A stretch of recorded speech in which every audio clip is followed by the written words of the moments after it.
2008లో దేశాన్ని ఉలిక్కిపడేలా చేసిన అహ్మదాబాద్ వరుస బాంబు పేలుళ్ల కేసులో కీలక పరిణామం చోటు చేసుకుంది. రాజ్ న్యూస్ ఆన్ స్క్రీన్ బ్రేకింగ్లో చూస్తున్నాం. ఈ కేసులో 33 మందికి విధించిన ఉరిశిక్షను హైకోర్టు సమర్థించినట్లుగా సమాచారం. కింది కోర్టు ఇచ్చిన తీర్పును సమర్థిస్తూ కీలక నిర్ణయం వెలువరించింది. దాదాపు 2 దశాబ్దాలుగా కొనసాగుతోన్న ఈ కేసులో న్యాయ ప్రక్రియ మరో కీలక మలుపు తిరిగింది. అహ్మదాబాద్ నగరంలో జరిగిన వరుస పేలుళ్లలో పలువురు ప్రాణాలు కోల్పోయారు, వందల మంది గాయపడ్డారు. ఈ ఘటన అప్పట్లో దేశవ్యాప్తంగా తీవ్ర కలకలం రేపింది. నిందితులపై విచారణ అనంతరం కింది కోర్టు విధించిన శిక్షలను హైకోర్టు సమర్థించినట్లుగా తెలుస్తోంది.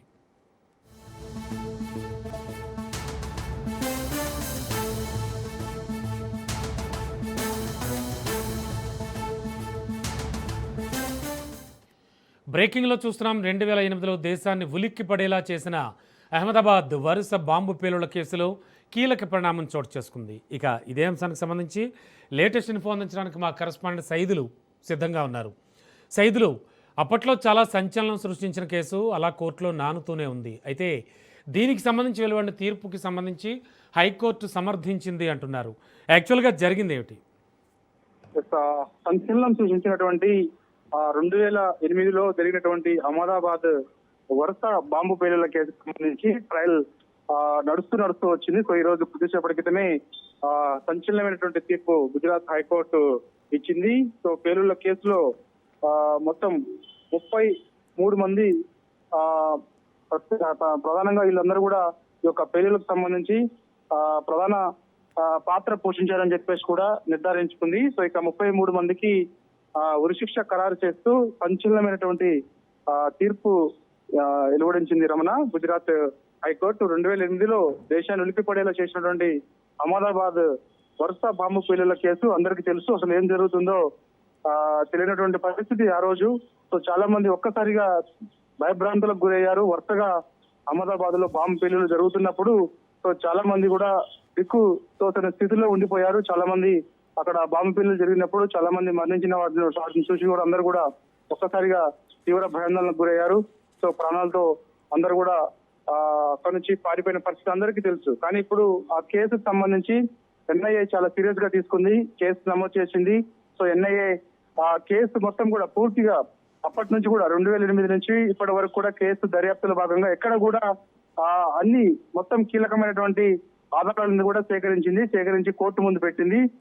కోర్టు అన్ని పరిశీలించిన తర్వాత అందులో ప్రధానంగా కొంతమంది పాత్ర ఉన్నట్లుగా కూడా గుర్తించారు. ఎన్ఐఏ దర్యాప్తులో భాగంగా అనేక విషయాలు వెల్లడిలోకి వచ్చాయి.